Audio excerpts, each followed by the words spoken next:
Kisah Tuan Muda Direktur Perusahaan. Episode 50-51. Mendengar perkataan Maureen, Nana menyeringai ke arah Maureen sambil bergumam. Apa aku tidak salah dengar? Tadi dia bilang ini Lion calon suaminya. Selera Lion memang sama dengannya. Sama-sama sombong dan menyebalkan. Albert, asal kamu tahu, Nana itu tidak sebaik dan selugu penampilannya. Buktinya calon suaminya Siraka ninggalin dia begitu saja. Demi gadis lain yang lebih cantik. Lanjut Maureen. Mendengar luka lamanya diungkit lagi. Ekspresi Nana benar-benar gelap. Dia menaruh makanannya di meja setelah itu melangkah mendekati Maureen. Belum saja Nana sempat berkata-kata. Maureen mendahulunya sambil menatap kalung yang Nana kenakan seraya berkata, "Oh astaga. Bukankah ini kalung berlian mariposa karya terbaru dari The Diamond Group? Bagaimana kamu bisa memilikinya? Kalung ini belum diluncurkan ke pasaran.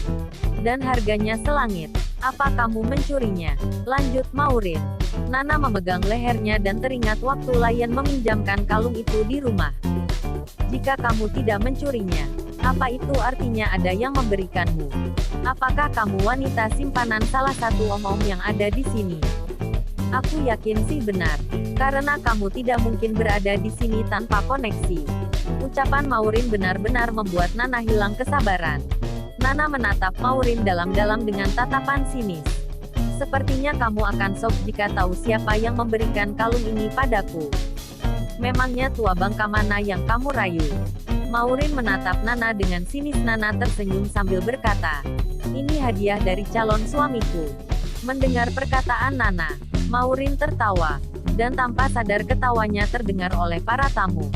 Dan itu membuat mereka memandang ke arah Maureen dan Nana. Sedang Albert mulai penasaran dengan kebenaran perkataan Nana. "Sekaya apa sih calon suamimu itu ha?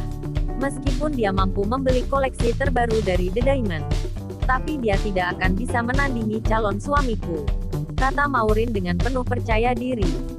Mendengar perkataan Maureen, para sosialita langsung melirik kalung yang dikenakan Nana. Apakah itu benar-benar koleksi terbaru dari The Diamond London? Benarkah?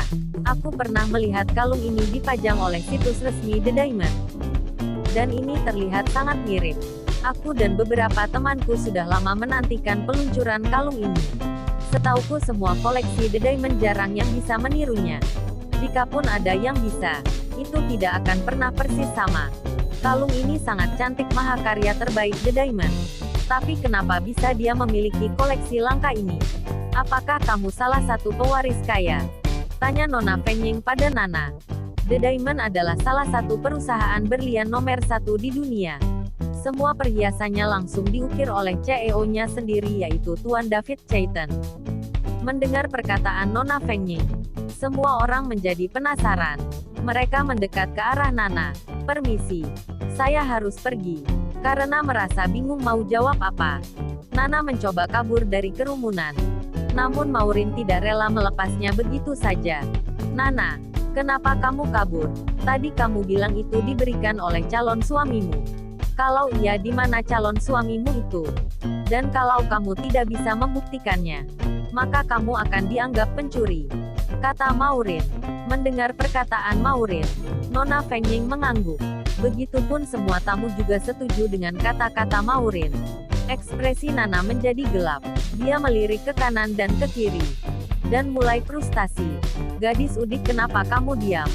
Kalau dilihat dari gaya dan pakaian musik, tidak mungkin kamu bisa membeli berlian ini. Kecuali kamu mencurinya," ucap salah satu sosialita di acara itu. "Hei, jangan ngomong begitu dong. Jangan suka merendahkan orang.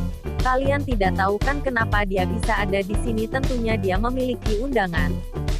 Secara yang boleh masuk di sini itu adalah mereka yang punya undangan."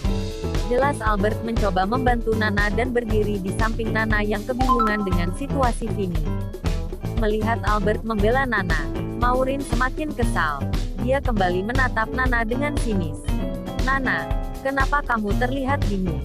Katakan saja kamu mencurinya kan? Dan siapa calon suami yang kamu maksud itu?" Maureen mulai tidak sabaran. Dia merasa senang melihat Nana terpojok. Secara dia benci dengan Nana. Karena Nana sangat populer di sekolah.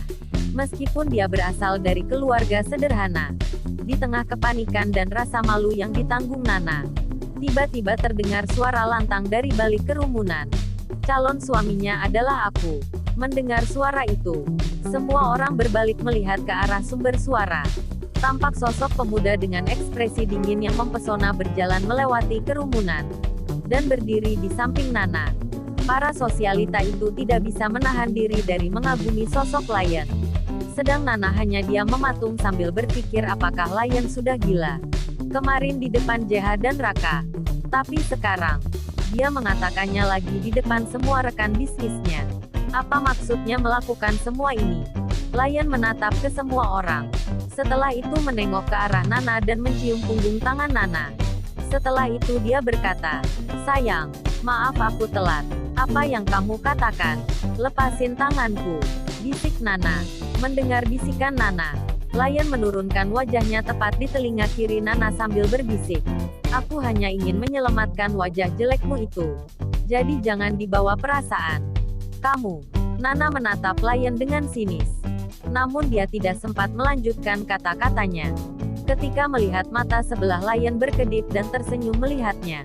Oh astaga, sihir macam apa yang baru saja dia gunakan? Aku sampai kehilangan kata-kata. Batin Nana. Melihat Lion begitu dekat dengan Nana, para sosialita itu langsung histeris. Ya ampun, dia ingin menciumnya. Tolong pegang tanganku. Rasanya kakiku lemas melihat tampilan kasih sayang dari idola para gadis ini. Saya tidak bisa menerima ini.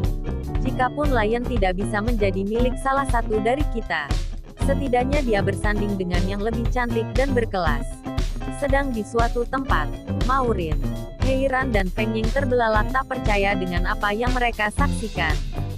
Mereka terkejut bukan main melihat betapa lembut Lion pada Nana. Feng Ying hanya menggertakkan giginya tanpa bersuara. Dia berusaha mengendalikan dirinya agar citra lemah lembutnya tidak hilang darinya. Tapi tidak dengan Maureen. Dia mengepalkan tinjunya dan memberikan Nana tatapan mematikan. Ini tidak mungkin. Maureen benar-benar tidak percaya. Setelah lama terdiam, Lion menarik tangan Nana menuju ke arah depan dan mengambil mic dari MC acara itu. Semua tamu kembali menempati tempat duduk mereka masing-masing. Seraya memperhatikan apa yang akan Lion sampaikan. Lion berdiri di depan semua orang sambil memegang tangan Nana. Sedang Nana masih tidak berani mendongak. Dia terdiam patuh di samping Lion. Saking groginya, tanpa sadar Nana mengeratkan genggaman tangan Lion. Dan Lion langsung melirik Nana sebentar. Setelah itu dia kembali melihat semua orang. "Saya ingin membuat pengumuman," kata Lion dengan tatapan tajam. Semua tamu mulai tegang dan penasaran. Lion menarik nafas kemudian melihat ke arah Nana. "Gadis yang di sampingku ini adalah calon istriku."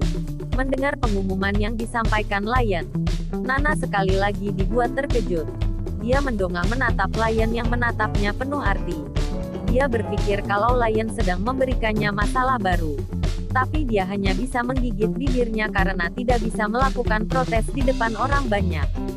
Pengumuman Lion juga sukses membuat Albert menarik nafas. Ekspresinya berubah gelap. Dia tidak percaya kalau gadis yang berhasil menarik perhatiannya ternyata milik Lion. Jadi bagaimana bisa dia melawan Lion? Dia tahu betul kalau apapun yang sudah ada dalam genggaman Lion, maka tidak akan ada yang bisa merebutnya kecuali kalau mereka mau cari masalah dengan Lion. Ini tidak mungkin. Kenapa harus Nana lagi? Maureen menggigit jarinya. Ada bola api di matanya. Heiran menatap kecewa ke arah Lion. Dia berusaha mengingat wajah Nana dan berpikir sebelum pernikahan terjadi, dia masih memiliki kesempatan merebut hati Lion. Terlebih Nana bukan apa-apa baginya. Merasa hilang selera, Heiran memilih pergi meninggalkan acara. Karena dia tidak melihat lelaki yang dicintainya menggandeng wanita lain. Lion, tidakkah kamu keterlaluan? Selama ini aku yang setia dan sabar di sampingmu. Tapi kenapa kamu malah memilih wanita lain? Batin Heiran. Aku dengar selera Tuan Lion itu sangat tinggi. Bahkan tidak ada satupun wanita yang berhasil menyentuh dan merebut hatinya. Tapi lihatlah gadis itu. Dia sangat biasa dan penampilannya sangat kampungan. Jadi bagaimana bisa dia menjadi calon istri seorang Kim Leom yang hebat? Bisik Feng Ying pada asistennya. Aku sependapat denganmu bos. Sahut asisten itu mencoba menjilat Feng Ying. Tapi bukan Feng Ying namanya jika dia menyerah begitu saja pada apa yang sangat dia inginkan. Dia lahir dengan sendok perak di mulutnya. Semua keinginannya selalu terpenuhi. Dan parahnya lagi kalau dia sudah terlanjur memilih Lion jadi pendampingnya. Maka tidak ada yang bisa menghentikannya. Feng Ying tersenyum licik. Aku belum kalah. Akan kupastikan Lion menjadi milikku. Asisten Feng Ying tahu betul watak bosnya. Dia menyeringai ke arah Nana. Dan berpikir kalau Nana akan kena masalah besar kalau sudah berurusan dengan bosnya. Setelah pengumuman itu Lion membawa Nana duduk di meja VVIP bersama Nona Feng Ying. Nana benar-benar merasa tidak nyaman. Secara itu bukan lingkaran yang mudah untuk dia mengerti. Sepanjang acara Nana hanya terdiam. Sedang Lion masih tetap menggenggam erat tangan Nana sambil ngobrol dengan Feng Ying. Melihat itu Feng Ying merasa terbakar dalam hatinya. Tuan Lion, saya rasa ada baiknya kalau kita berangkat ke Cina sama-sama biar lebih santai saja. Nanti pesawat pribadiku akan membawa kita ke Cina. Feng Ying berusaha untuk lebih dekat dengan Lion dan membuat Nana cemburu. Lion menyeringai ke arah Feng Ying. Itu ide bagus Nona. Mendengar perkataan Lion, Feng Ying merasa bahagia. Secara dia berhasil mencuri kesempatan. Aku juga akan membawa calon istriku. Sekalian liburan ke Cina. Lanjut Lion. Ekspresi Feng Ying berubah gelap. Dia benar-benar terbakar cemburu. Tapi Lion merasa aneh dengan Nana yang sedari tadi diam tak bergerak. Sayang, apa kamu baik-baik saja? Tanya Lion. Mendengar pertanyaan Lion, Nana menatap Lion penuh arti. Aku mau pulang. Bisik Nana. Mendengar perkataan Nana, Lion berbalik melirik Feng Ying dan rekan bisnisnya yang lain seraya berkata, "Maaf Nona dan Tuan sekalian. Sepertinya saya harus pulang duluan. Karena kebetulan calon istriku tidak enak badan." Sekali lagi Feng Ying dibuat iri oleh Nana. Dia tidak menyangka kalau lelaki gila kerja dan sangat overprotective terhadap pekerjaan itu bisa mengabaikan para rekan bisnisnya hanya karena seorang wanita. Tapi apalah daya tidak ada yang berani melakukan protes pada Lion. Baiklah Tuan Lion. Kami mengerti kalau Anda ingin segera bermesraan di rumah. Kalau begitu semoga malam Anda menyenangkan. Kata salah satu rekan Lion. Mendengar perkataan vulgar dari rekan Lion itu, ekspresi Nana menjadi aneh. Bermesraan apanya? Yang ada nih ya. Sampai rumah aku langsung dilempar ke comberan. Si bebek memang tidak punya otak ngomong sembarangan. Bagaimana kalau fans fanatiknya mencoba menculikku? Batin Nana bersambung.